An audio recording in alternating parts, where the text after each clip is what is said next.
Hi everyone, and welcome to this tour of the Oxford French Dictionary online on our premium website.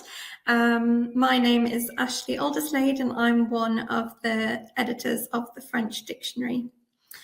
It might sound obvious how to use the dictionary. You just type a word and find the translations that you want, but some entries contain a lot of really useful information, so I'm going to show you how to understand it and get the most from it. So once I've entered the website and clicked on French, you can see that you can search in either the English to French or French to English side of the dictionary. I'm going to search for a head word. So a head word that's to say the word that the entry is all about. So in this case, I'm going to search for catch. And in the entry, you can see, first of all, that there is audio on the head words and on the French translations. So anything with a speaker symbol, you can click on it and hear the words spoken aloud. And if I click on this translation here to go to the French side, you can see that there's audio of French head words, and also if I scroll down, there's audio of French examples. So if I go back to catch, for the English, you can see that we have British audio and also American audio, and also British and American IPA. So you can click on these links on the IPA here if you need information on how to understand them. So here, for example, you can see that if you see this symbol here, it's pronounced like in the word thin. So if I go back to the entry catch, you can see there are different sections in the entry for different parts of speech, and they are started and ended with a big black line. So you have the noun here, transitive verb here, and then down to intransitive verbs. So transitive verbs are verbs that take an object, and intransitive verbs have no object. And also useful inflectional information is provided after the part of speech. So here in the intransitive verb section, you can see that we have the past tense and past participle caught. In the English side of the dictionary, we give irregular past tenses, past participles, and present participles of verbs, like we have here. And then if I go to a noun, you can see that we give irregular plurals. So basically, any noun that doesn't have an S on the end to form a plural, we give it.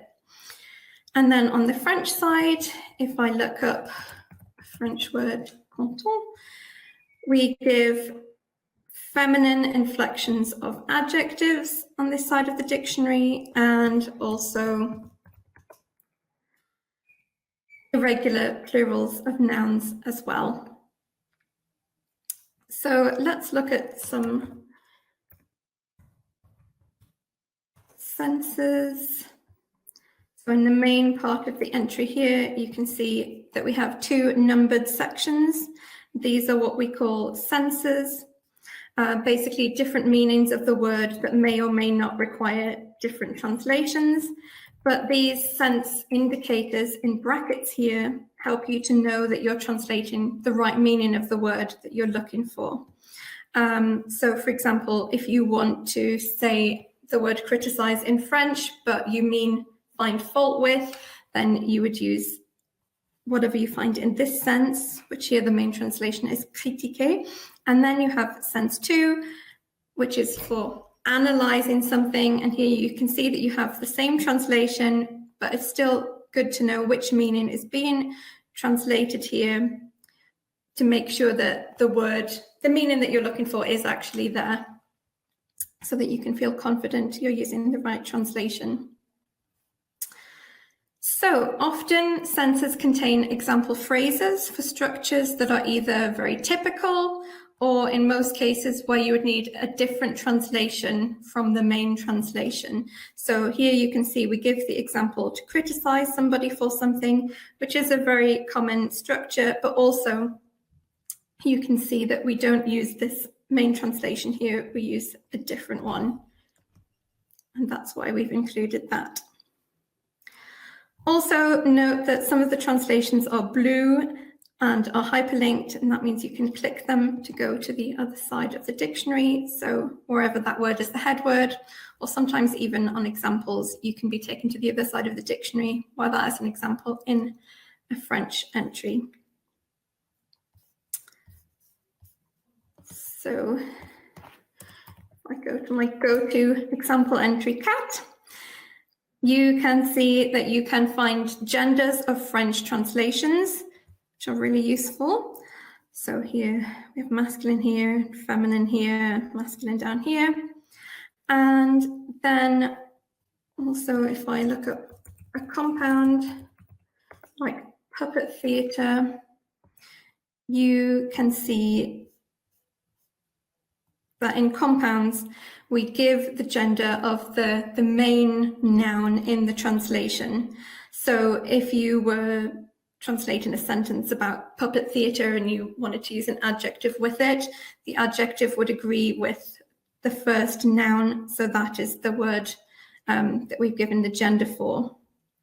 It doesn't matter that the second noun is feminine and plural, because that's not the word that other words in the sentence would agree with. So in this entry, strong, you can see that within each sense of the word, there are a series of words in grey brackets before translations.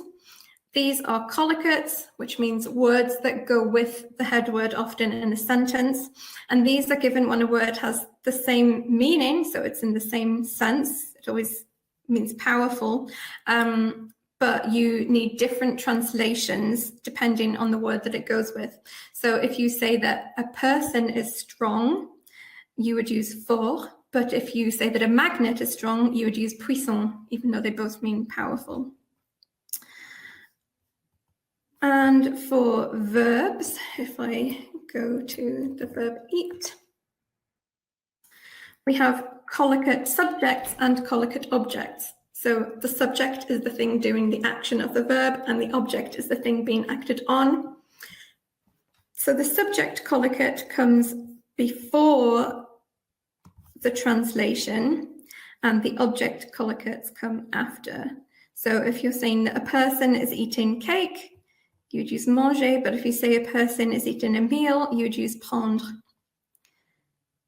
So that helps you to get the right translation. If I go to the entry agree, another really great thing about this dictionary is that if specific prepositions are used after the head word, these are given in bold after the translation, and the target language prepositions are given straight after it. So for example, if you wanted to say to agree with, you would say être d'accord avec, but if you wanted to say to agree about or to agree on, you would say être d'accord sur. So that's really useful. And something that's really, really important in a dictionary entry are labels. So we have 3 types of label in the dictionary. So if I go to Bard and show you an example of the first one. So here we have examples of register labels. So what kind of language is this word used in? So vulgar, offensive, for example. So in this case, literary for sense 1, which you can see in square brackets here, when it means poet.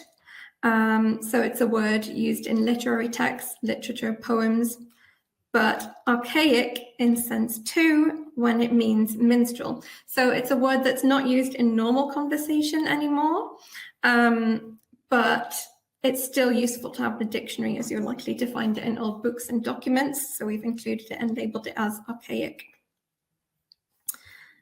Then if we go to the entry unseemly, you can see that there's a label at the start of the sentence here, showing that the head word unseemly is formal, but we also have a label to the right of the translation referring to the translation because it's to the right of it. So this is saying that the French word inconvenant is formal. Now the second type of label, if we go to nappy, you can see that we have regional labels. So this shows where this word is used. So nappy is a word that's British. But also, if we go to flavour, where the spelling is used. So here you see we have flavour with a U, and that's British, but then we have the variant spelling flavour without a U, which is used in the US. And the final type of label, if we go to appli in the French side, we have field or domain labels which show what area of language or what subject area it's used in. So here you see the label computing because it means app. And like in the entry flavour, you can see that there's another variant at appli. We have app here. So these variants show different spellings or forms of the head words. They're sometimes regional, like in flavour with the two different spellings, and then they would have regional labels, but sometimes they're not. They're just different spellings for the same thing. And they can either be at head word level, so right next to the main head word, and this means that the two different spellings are relevant for the whole entry, or they can be at sense or part of speech level if the spelling or the form only works with certain meanings. So if I go to the English entry acrylic, you can see that sense 2 down here says also acrylic paint. So this also shows that this sense is translating the word acrylic, but also acrylic paint. And this translation works for both of them.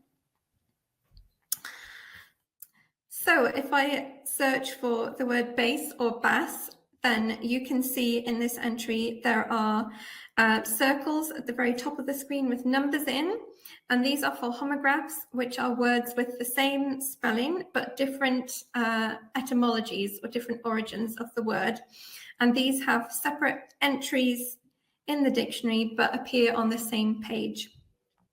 So you can either scroll down to get to the different entries, like this, or you can also just click on the circles and be taken down.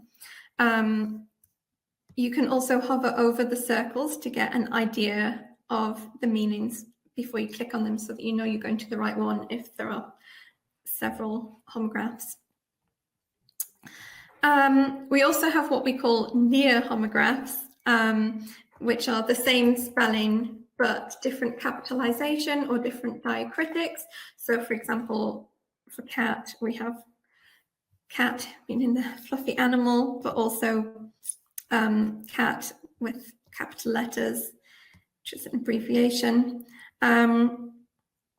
And this is the same for things like rose and rosé with an accent, Polish and Polish. And again, they will be on the same page.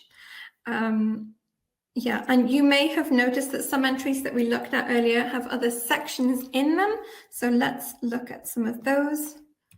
So if we look at the English-French entry eat, you can see we have the main part of the entry. Then if we scroll down, we also have a phrasal verbs section. So this is something that we only have in the English to French side because English has phrasal verbs. And these are great because they have different senses in them, just like the main part of the entry. You can see these numbered sections, but they also show sentence structuring so that you can see where the object goes. For example, here in eat away, in sense 1, you can see eat something away, eat away something, which means in this sense, you could say that water eats the cliff away, or water eats away the cliff. Whereas in sense 2, you can only eat away at something. So you can say that bills eat away at profits, but you can't say bills eat profits away at. So that's quite a useful feature. Then in the French to English side only, we have compound sections. So if I search for affiche and scroll down, you can see there's a big compound section here with several compound words. So in the English side of the dictionary, these kind of words would all be their own head words. They would all be separate entries. But in the French side, they're in a compound section, and they're always underneath the entry of the noun that features at the start of the compound. So here, these are all under affiche.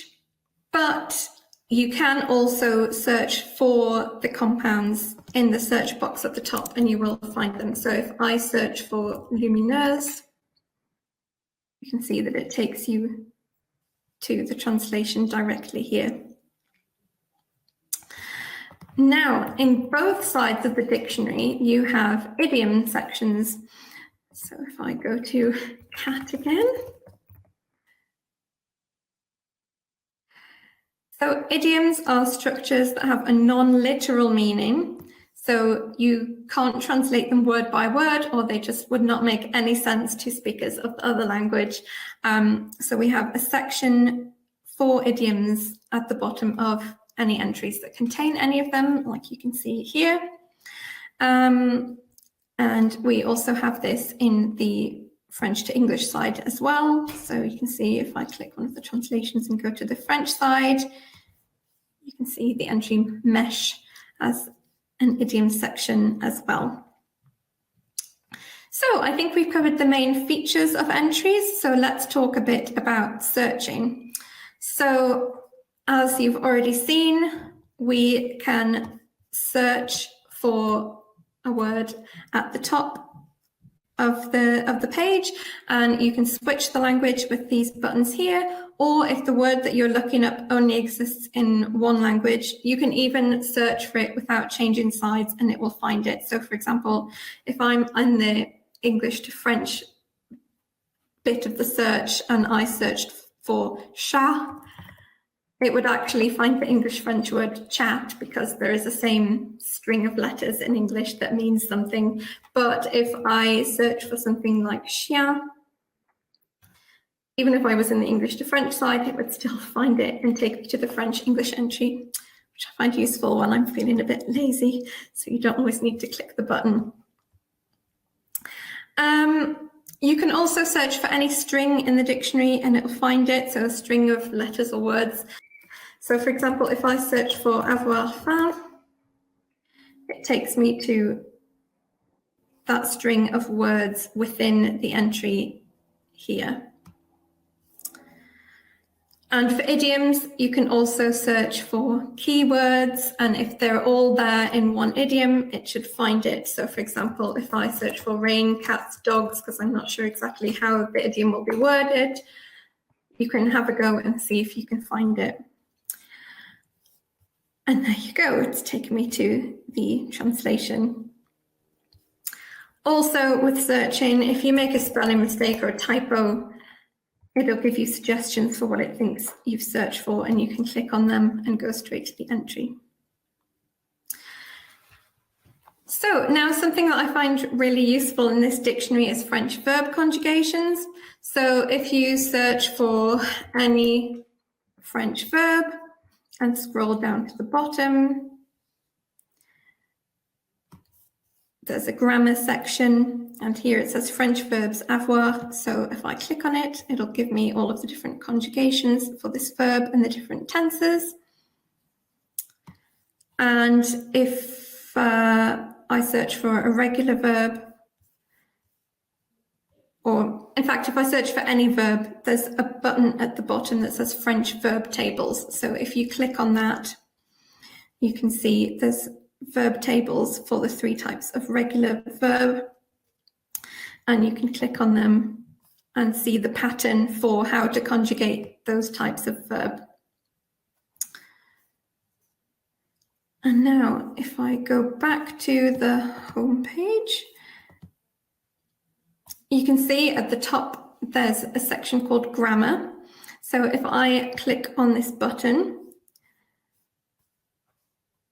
there are lots of different sections that you can access with useful information about French and English grammar, usage information, how to write letters to people or emails, how to book things online, information about spelling, which is really useful. And so, for example, if I click grammar glossary in English, you can see there's an explanation of grammatical terms that you might find in the dictionary.